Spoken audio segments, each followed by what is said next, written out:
Para la cuarta entrega de este curso de IRPF, vamos a ver los rendimientos de capital inmobiliario.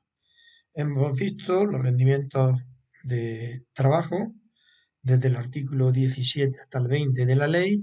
En el artículo 21 se habla de rendimientos de capital sin distinguir si son inmobiliarios o mobiliarios y son la totalidad de las utilidades o contraprestaciones que provengan directa o indirectamente de elementos patrimoniales, bienes o derechos cuya titularidad corresponda al contribuyente y no se hallen afectos a actividades económicas realizadas por éste. Y el artículo 22 regula los rendimientos de capital inmobiliario. El capital inmobiliario es el que deriva de bienes inmuebles y el capital mobiliario es el que deriva de bienes muebles. Algunas veces puede haber confusión. Por ejemplo, el arrendamiento de un local, si además lleva maquinaria, mobiliario, podríamos definirlo como un arrendamiento de negocio, de industria, pues no se va a considerar rendimiento de capital inmobiliario porque hay más que un inmueble, hay una serie de derechos, por lo tanto va a ser considerado rendimiento de capital mobiliario. Luego veremos un esquema que yo he hecho para delimitar las tres tributaciones o tres clases de situaciones en las que nos podemos encontrar.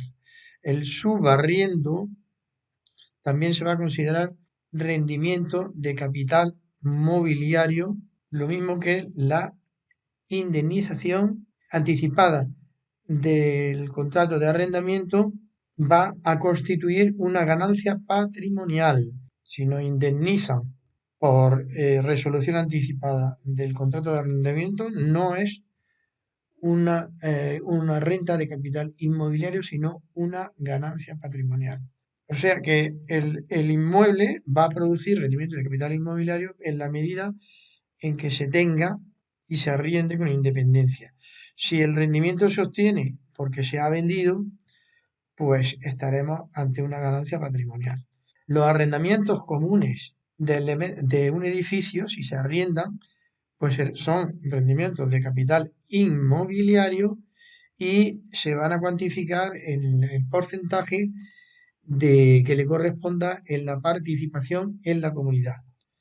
Yo asesoro una comunidad de propietarios que tiene arrendada una antena o un lugar en la terraza, en la azotea, para la instalación de una antena de telefonía. Pues son rendimientos de capital inmobiliario que se tienen que imputar cada uno de los comuneros. Como se le hace retención, pues también se imputan las retenciones. Ahora veremos los gastos y los rendimientos íntegros serán a los que se le apliquen los gastos. Los rendimientos íntegros son todas las contraprestaciones que se perciban por el arrendamiento van a constituir los rendimientos íntegros. Y a eso se le van a quitar los gastos deducibles, que en general serán todos los necesarios para la obtención del rendimiento, y vamos a ver el esquema. Hemos visto artículos 22 a 24 de la ley de IRPF, rendimientos íntegros todos, gastos todos los necesarios para obtener el rendimiento. Tales como, cuando dice todo y establece una lista, no es una lista cerrada, es una lista abierta. Pero matiza porque, por ejemplo, los intereses para la adquisición del inmueble, estamos hablando siempre de inmuebles arrendados, si no, no proceden gastos. Para inmuebles arrendados, los intereses y la reparación o conservación son deducibles, pero tienen el límite de los rendimientos íntegros. De tal manera que si una reparación costosa más los intereses superara el importe de los rendimientos íntegros, solamente pondríamos como gasto el importe de esto, lo cual no impide que salga un rendimiento negativo. Lo que no puede salir es un rendimiento negativo solamente por la aplicación de este gasto. Otros gastos deducibles serían los tributos y recargos no estatales, los saldos de dudoso cobro. Para los saldos de dudoso cobro tiene que haber transcurrido más de 6 meses desde que hubo de pagarse, salvo que el deudor se encuentre en concurso, en cuyo caso directamente se pueden deducir. Los gastos de administración, de comunidad de propietarios, etcétera. Los gastos de formalización del arrendamiento, las primas de seguros, los suministros y la amortización.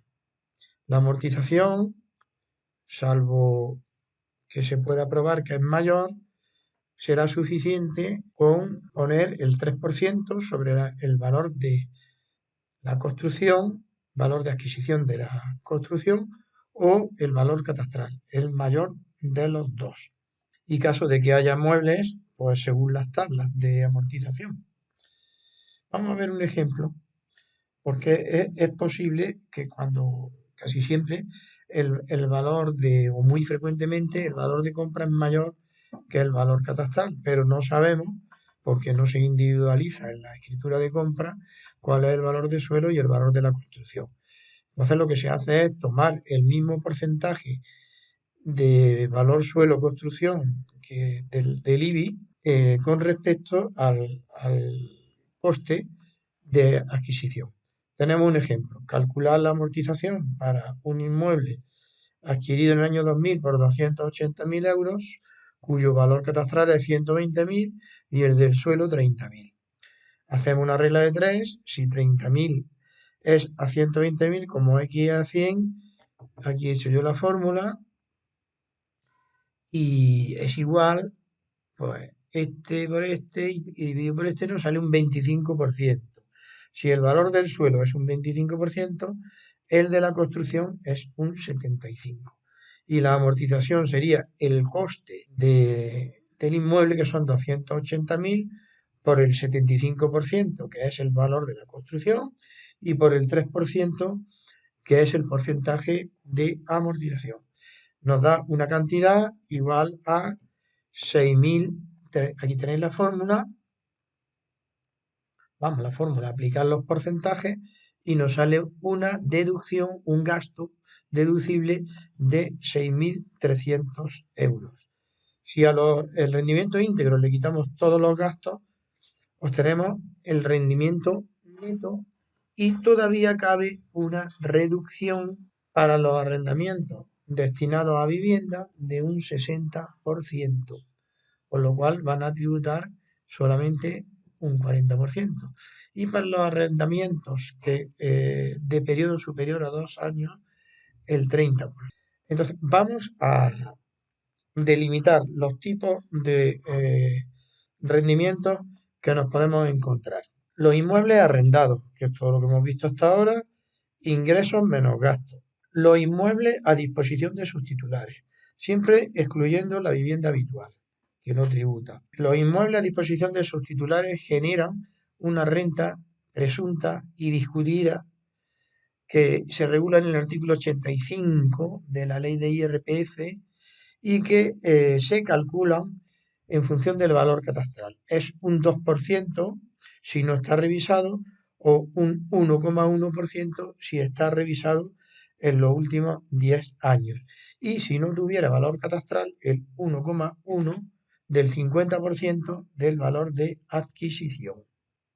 Cuando estamos ante arrendamientos a familiares, pues aquí hay una cautela, digamos, de la ley para que inmuebles que deberían de tributar como a disposición de los titulares se arriendan muy, muy baratos a familiares para tributar menos, ¿no? Entonces hay que tomar el mayor de los dos. Si se lo alquilamos a un familiar, no me acuerdo si era hasta el cuarto grado, tenéis que mirarlo, de grado de parentesco, pues hay que tomar el mayor de los dos, los ingresos menos gastos, o si fuera inferior al 2% o al 1,1, si está revisado el valor catastral, pues se toma este. Es para evitar esa corruptela que se había dado. Luego podemos hablar de arrendamiento mixto, que tenéis que tener en cuenta para cuando esté arrendado durante parte del año y parte del año no. Hay mucha gente que, bueno, los meses que no está arrendado no cuentan. Sí cuentan. Sería la parte del año arrendada con los gastos, los que sean gastos directos del arrendamiento, como las comisiones de la agencia, pues se meten enteros.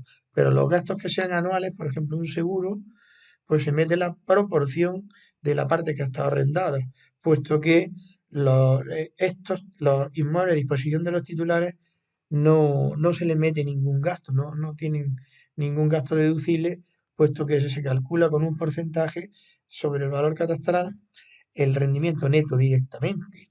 Puede también que lo hayamos adquirido ese año en un mes distinto o en un día distinto a 1 de enero.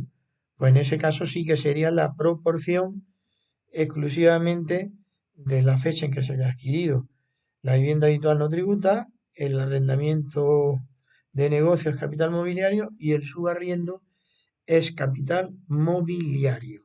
Eso sería el esquema de la tributación. Y podríamos ver un supuesto, que lo tenéis aquí, una vivienda arrendada a 900 euros mensuales nos da un rendimiento íntegro de 10.800.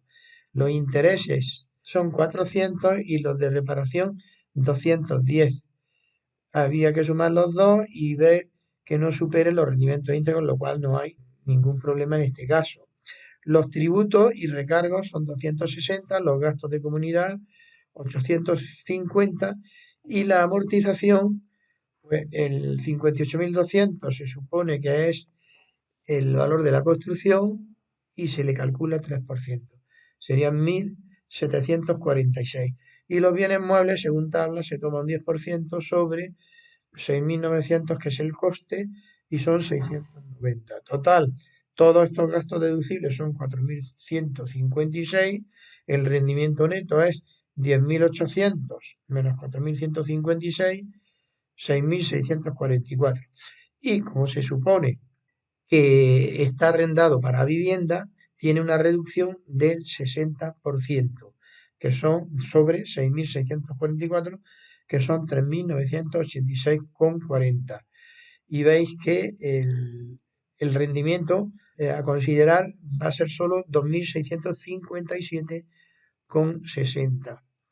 Es interesante el alquiler de vivienda desde el punto de vista tributario, por razones de política fiscal, tiene un tratamiento bastante bueno. Yo tengo un cliente que tiene arrendado un piso para una clínica dental. Entonces, no da derecho a esta reducción. Siendo un piso entre el coñazo de que te tienen que retener el 19%, porque es como si fuera un local de negocio, y que no tiene esta reducción, sale perjudicado, ¿no? Por lo tanto, a la hora de alquilar un piso para actividad económica, hay que pensárselo o considerar un aumento de precio por el tratamiento fiscal que tiene. Todo esto estas cosas que yo voy diciendo, que la he ido madurando a través de los años de profesión, es lo que yo decía, que es lo que un asesor en el curso de asesoría fiscal, que un asesor es lo que tiene que investigar. Además de que es más creativo y es lo que yo llamo economía de opción, ¿no? Entonces, sin tener que defraudar, se puede buscar una fiscalidad más favorable, pues, tomando en consideración pues, la distinta normativa. Aquí hay un premio, digamos, para arrendar inmuebles para uso de vivienda, que no lo tienen los arrendamientos pues, para otro tipo de usos. Y con esto creo que queda completado el rendimiento o los rendimientos de capital inmobiliario. Próxima entrega, rendimiento de capital mobiliario.